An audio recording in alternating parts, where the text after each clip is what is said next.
வெள்ளியங்கிரி மலை சென்றால் இந்த 7 ரகசியங்கள் தெரியாமல் செல்லாதீர்கள்.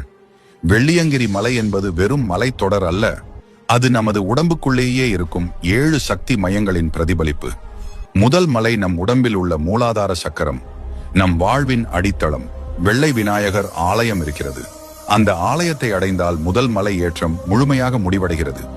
முதல் மழை ஏறினால் 7 மலைகளில் 40% முடிந்துவிட்டது என்ற அர்த்தம். இரண்டாவது மலை, இது சுவாதிஷ்டான சக்கரத்தின் சக்தி, உடலை சோதிக்கும் கடினமான ஏற்றம், பக்தியின் பொறுமையை பரிசோதிக்கும் புனித பாதை. மூன்றாவது மலை மணிபூரக சக்கரம். மூன்றாவது மலையின் உச்சியில் பாம்பாட்டி சித்தர் தவம் செய்த புனித குகை உள்ளது. இது சித்த சக்திகள் நிறைந்த இடம். நான்காவது மலை அநாகத சக்கரம், பல யோகிகள் தியானம் செய்த ஆன்மீக மையம்.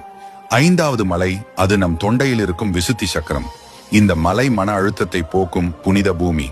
ஆறாவது மலை ஆஜ்ஞா சக்கரம், மகா சித்தரான ஒட்டன் சித்தரின் சமாதி இருக்கிறது. இது விபூதி மலை என்றும் அழைக்கப்படுகிறது. ஏழாவது மலை நம் தலையில் இருக்கும் சஹஸ்ரார சக்கரம், சிவனுடன் ஒன்றாகும் தெய்வீக நிலை, ஆதி கடவுளான சிவபெருமான் தங்கியிருக்கும் இடம் என்று நம்பப்படுகிறது.